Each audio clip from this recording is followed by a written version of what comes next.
আপনি কি কখনো ভেবেছেন আমাদের মস্তিষ্ক কি জন্মের পর থেকে একই রকম থাকে? যদি আপনার ব্রেনের কোনো অংশ ক্ষতিগ্রস্ত হয় তাহলে কি সেই ক্ষমতা চিরদিনের জন্য হারিয়ে যায়? আর সবচেয়ে গুরুত্বপূর্ণ প্রশ্ন, আমরা কি আমাদের মস্তিষ্ককে নিজের অভ্যাস, শেখা, অনুশীলনের মাধ্যমে পরিবর্তন করতে পারি? একসময় বিজ্ঞানীরা মনে করতেন মানুষের অ্যাডাল্ট ব্রেন অনেকটাই ফিক্সড, অর্থাৎ ছোটবেলায় ব্রেন তৈরি হয়ে যাওয়ার পর এর স্ট্রাকচার এবং ক্ষমতা খুব বেশি পরিবর্তন হয় না। কিন্তু নিউরোসায়েন্সের কিছু এক্সট্রা অর্ডিনারি ডিসকভারি এই ধারণাকে বদলে দেয়।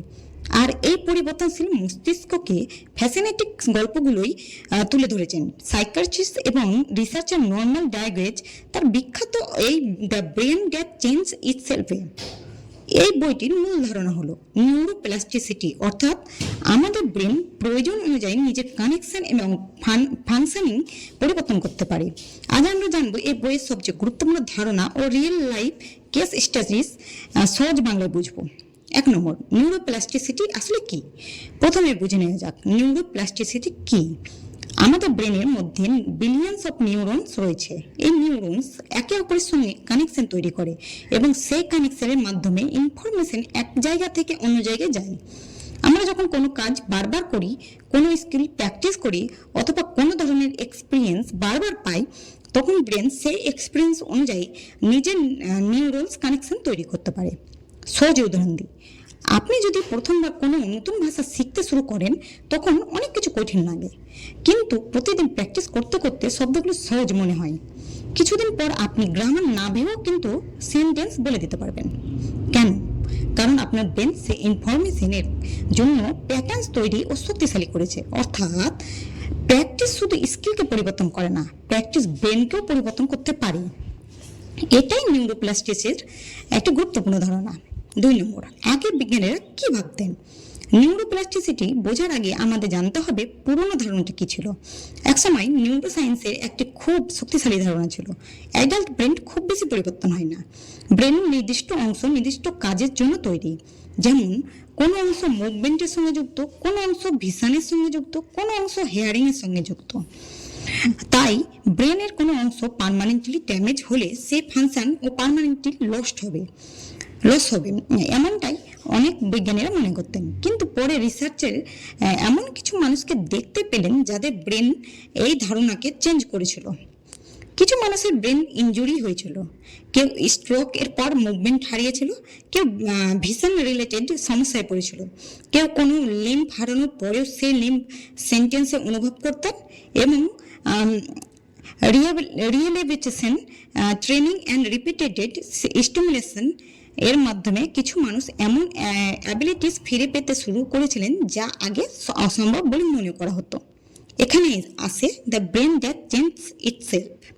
3 নম্বর, ব্রেনের একটি অংশ অন্য কাজ করতে পারে।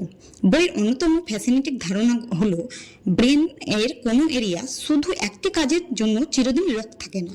ধরুন আপনার কোনো সিরিয়াসলি এবিলিটি কমে গেল, সেন্সরি অ্যাবিলিটি কমে গেল, ব্রেনের অন্য কিছু এরিয়া থেকে সেই ইনফরমেশন প্রসেস করার কাজে সাহায্য করতে পারে। একে আপনি ব্রেনের অ্যাডাপ্টেশন হিসেবে ভাবতে পারেন। উদাহরণ হিসেবে বইতে এমন মানুষকে তুলে ধরা হয়েছে যাদের সেন্সরি লিমিটেশন থাকা সত্ত্বেও ট্রেনিংয়ের মাধ্যমে তারা নতুনভাবে ইনফরমেশন প্রসেস করতে শিখেছেন। এটি আমাদের একটি গুরুত্বপূর্ণ শিক্ষা দেয়।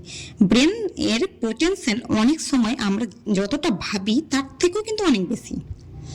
4 নম্বর, স্ট্রোকের পর ব্রেন রিকভারি। এখন আসি বইয়ের সবচেয়ে আবশ্যক বিষয়গুলির একটিতে। স্ট্রোকের কারণে ব্রেনের কোনো অংশ ড্যামেজ হলে একজন মানুষ তার হাত পা নড়াতে পারে না, কথা বলতে সমস্যা হওয়া এবং অন্য নিউরোলজিক্যাল ডিফিকাল্টির মুখোমুখি হতে পারেন। আগের ধারণা অনুযায়ী যে ব্রেন এরিয়া নষ্ট হয়েছে সে ফাংশন আর কখনো ফিরে আসবে না। কিন্তু নিউরোপ্লাস্টিসিটি আমাদের অন্য একটি পসিবিলিটি দেখায়। ইন্টেনসিভ রিহ্যাবিলিটিস এর মাধ্যমেই ব্রেন এর রিমেনিং নেটওয়ার্কস নতুনভাবে কাজ করতে শিখতে পারে। একজন মানুষ যদি নিয়মিত মুভমেন্ট প্র্যাকটিস করেন, রিপিটেড এক্সারসাইজ করেন এবং থেরাপিস্টের গাইড অনুযায়ী ট্রেনিং চালিয়ে যান, তাহলে ব্রেনের মুভমেন্ট এর জন্য নতুন বা অল্টারনেটিভ প্যাটার্নস ব্যবহার করতে পারে। এখানে একটি গুরুত্বপূর্ণ বিষয় আছে। এর মানে এই নয় যে স্ট্রোক পেশেন্ট পুরোপুরি সুস্থ হয়ে যাবেন। রিকভারি নির্ভর করে অনেকটা ফ্যাক্টরের উপর। কিন্তু নিউরোপ্লাস্টিসি আমাদের শেখায় ব্রেন ইনজুরি মানে একসময় কমপ্লিট হোপলেসনেস নয়। 5 নম্বর পানথম লেম্প, যে হাত নেই তার অনুভূতি কেন হয়। এবার আসি বই সবচেয়ে নিউরোলজিক্যাল ফোনোমেনা এর একটিতে। ধরুন একজন মানুষের একটি হাত অ্যাডাপ্টেড করা হয়েছে, হাতটি আর শরীর নেই, কিন্তু সেই ব্যক্তি এখনো কখনো কখনো মনে করতে পারেন আমার হাতটা ব্যথা করছে, আমার মনে হতে পারে আমার হাতটা এখনো সেখানে আছে। এটা কি বলা হয় পানথম লিম্ব সেন্সেশন। প্রশ্ন হলো হাত তো নেই, তাহলে ব্রেন কেন সেই হাতের সেন্সেশন তৈরি করছে? কারণ ব্রেনের মধ্যে আমাদের বডি একটি ইন্টারনাল ম্যাপ থাকে। শরীরের বিভিন্ন অংশের সঙ্গে ব্রেনের একটি নির্দিষ্ট রিপ্রেজেন্টেশন তৈরি হয়, কিন্তু কোনো লিম্ব হারিয়ে গেলে সেই ব্রেন এর রিপ্রেজেন্টেশনের সঙ্গে সঙ্গে অদৃশ্য হয়ে যায় না। ফলে ব্রেন কখনো এমন সেন্সেশন তৈরি করতে পারেন যে লিম্ব এখনো উপস্থিত। এই ফিনোমেনিন সেন্সেশনদের ব্রেন এর অ্যাডাপ্টেবিলিটি সম্পর্কে আরও গভীরভাবে ভাবতে বাধ্য করে। 6 নম্বর, ব্রেন কি পেন তৈরি করতে পারে? এর বই থেকে আরেকটা গুরুত্বপূর্ণ লেসন হলো পেন শুধু শরীরের ড্যামেজ এর সিম্পল মেজারমেন্ট নয়, ব্রেন পেন এক্সপিরিয়েন্স অ্যান্ড এর গুরুত্বপূর্ণ অংশ। একই ধরনের ফিজিক্যাল ইনজুরি হলেও দুজন মানুষের পেন এক্সপিরিয়েন্স একই রকম নাও হতে পারে, কারণ ব্রেন শুধু সিগন্যাল রিসিভ করে না, ব্রেন সেই সিগন্যালকে ইন্টারপ্রিটেশনও করে। আমাদের অ্যাটেনশন এক্সপেকটেশন এর পারফেকশনে ইনফ্লুয়েন্স করতে পারে। এই কারণে মডার্ন নিউরোসায়েন্সে পেনকে শুধু শরীরের সমস্যা হিসেবে না দেখে ব্রেন বডি ইন্টারাকশন হিসেবেও দেখা যায়। 7 নম্বর, রিপিটেশন কেন এত পাওয়ারফুল? এখন আসি এমন একটা বিষয়ে যা আমরা প্রত্যেকের জীবনের সঙ্গে ডিরেক্টলি কানেকশন, রিপিটেশন। আপনি যদি প্রতিদিন একই ধরনের চিন্তা করেন, ব্রেন সেই চিন্তার প্যাটার্নকে ফ্যামিলিয়ার মনে করে তুলতে পারেন। আপনি যদি প্রতিদিন কোনো স্কিল প্র্যাকটিস করেন, সেই স্কিল এর সঙ্গে সম্পর্কিত নিউরাল নেটওয়ার্কস আর অ্যাফেকশন হতে পারে। এই কারণে আমরা বলি প্র্যাকটিস মেক্স প্রগ্রেস। শুধু মোটিভেশনের জন্য নয়, প্র্যাকটিস ব্রেনের লার্নিং সিস্টেমের ওপর বাস্তব প্রভাব ফেলতে পারে।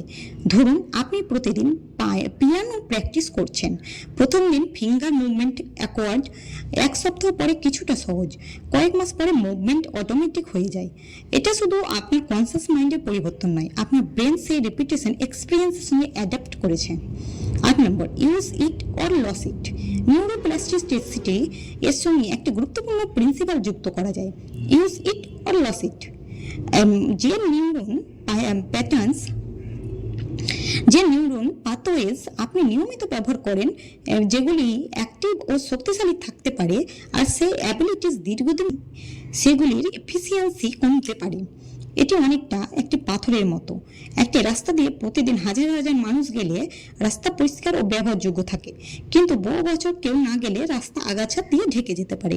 ব্রেনের ক্ষেত্রে বিষয়টি একেবারে একই রকম নয়, কিন্তু অ্যানালজি হিসাবে এটি বোঝার জন্য ইউজফুল।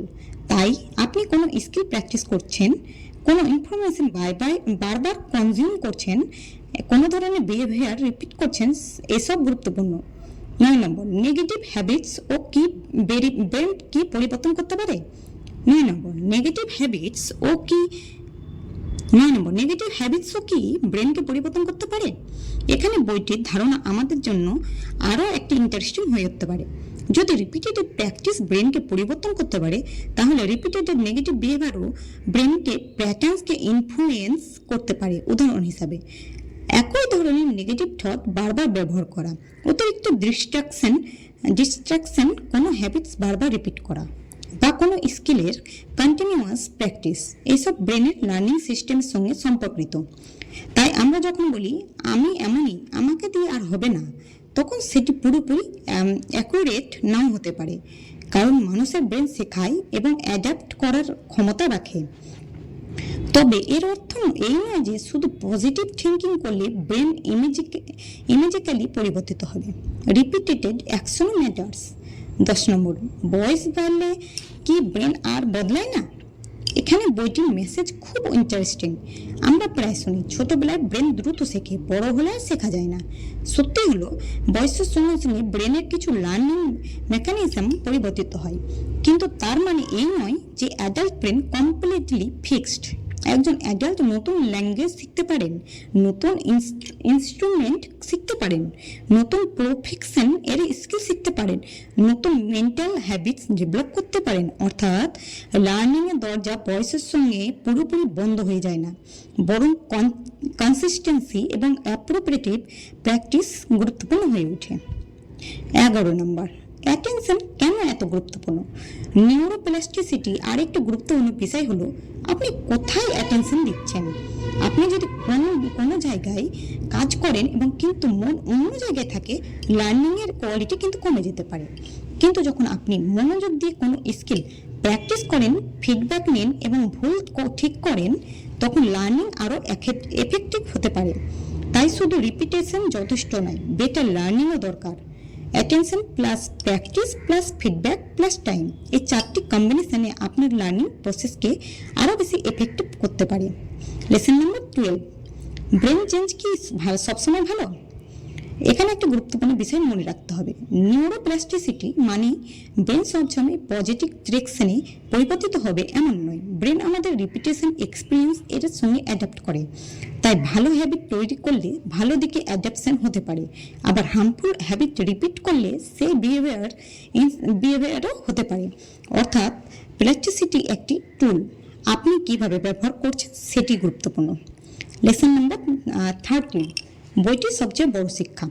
এখন যদি পুরো বইটাকে একটি সেন্টেন্সে সামারাইজ করতে হয়, তাহলে সেটি হতে পারে, your brain is not simply something you have, it is something that can be shaped by what you repeatedly do.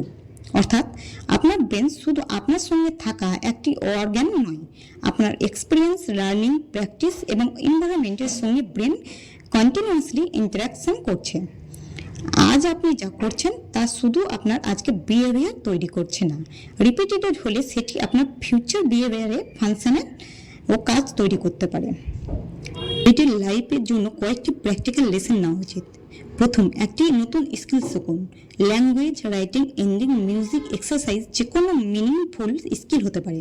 দ্বিতীয়, কনসিস্টেন্সি রাখুন। একদিন 3 ঘন্টা প্র্যাকটিস করার চেয়ে প্রতিদিন 20 থেকে 30 মিনিট প্র্যাকটিস অনেক বেশি সুইটেবল। তৃতীয়, নিজের অ্যাটেনশন অবজার্ভ করুন। আপনার ব্রেন প্রতিদিন কী ধরনের ইনফরমেশন পাচ্ছে, আপনি কি দেখছেন, কি শুনছেন, কি চিন্তা করছেন, কোন ব্যবহার বারবার করছেন। চতুর্থ, ভুল লার্নিং এর অংশ হিসাবে দেখুন। ব্রেন নতুন কিছু শিখতে গিয়ে ভুল করবেই। ফিডব্যাক নিয়ে আবার চেষ্টা করে লার্নিং প্রসেসের অংশ। পঞ্চম, সময় দিন। নিউরোপ্লাস্টিসিটি কোনো ওভারনাইট ট্রান্সফরমেশন নয়, ব্রেন পরিবর্তনের জন্য রিপিটেশন এবং টাইম দরকার। তাহলে the brain that change itself আমাদের কি শেখায়? সবচেয়ে বড় শিক্ষা হলো আপনার ব্রেন একটি স্ট্যাটিক মেশিন নয়, এটি একটি ডাইনামিক সিস্টেম। আপনি যা শিখছেন, যা প্র্যাকটিস করছেন, যেভাবে এনভায়রনমেন্টের সঙ্গে ইন্টারাকশন করছেন, এইসবের সঙ্গে ব্রেন পরিবর্তিত হতে পারে। তবে মনে রাখতে হবে, নিউরোপ্লাস্টিসিটি কোনো ম্যাজিক ফর্মুলা নয়, এটি একটি প্রমিস নয় যে প্রত্যেকটা নিউরোলজিক্যাল প্রবলেম শুধু পজিটিভ থিঙ্কিং এবং প্র্যাকটিস দিয়ে ঠিক করতে হবে। কিন্তু এটি একটি পাওয়ারফুল সায়েন্টিফিক পসিবিলিটি দেখায়। মানুষের ব্রেন এর মধ্যে অ্যাডাপ্টেশন এবং লার্নিং এবং রিমার্কেবল ক্ষমতা রয়েছে। তাই আজ থেকে নিজের সম্পর্কে একটা কথা বলা বন্ধ করুন, আমি এমনই, আমি আর বদলাতে পারবো না।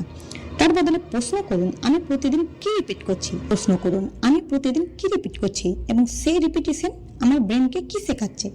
কারণ আপনি যা হ্যাবিট করবেন, পরিবর্তন করবেন, আপনি লার্নিং এনভায়রনমেন্টের পরিবর্তন করবেন এবং নতুন স্কিলে নিয়মিত প্র্যাকটিস করলে তাহলে আপনার ব্রেন সেই নতুন এক্সপিরিয়েন্সের সঙ্গে অ্যাডাপ্ট করতে পারবে। এটাই the brain that change itself বইয়ের একটি পাওয়ারফুল মেসেজ। আপনার ব্রেন আপনার ডেস্টিনিকে পুরোপুরি ফিক্স ব্লুপ্রিন্ট নয়। আপনার ব্রেন শেখে, আপনার ব্রেন অ্যাডাপ্ট করে। আপনার অনেক ক্ষেত্রে আপনার ব্রেন পরিবর্তিত হতে পারে। আপনার যদি সাইকোলজি, নিউরোসায়েন্স এবং এমন পাওয়ারফুল বইয়ের সহজ বাংলা সামরি ভালো লাগে তাহলে চ্যানেলটিকে সাবস্ক্রাইব করুন আর কমেন্টে লিখুন আমি আমার ব্রেনকে নতুন কী স্কিল শেখাতে চাই। দেখা হবে পরের ভিডিওতে।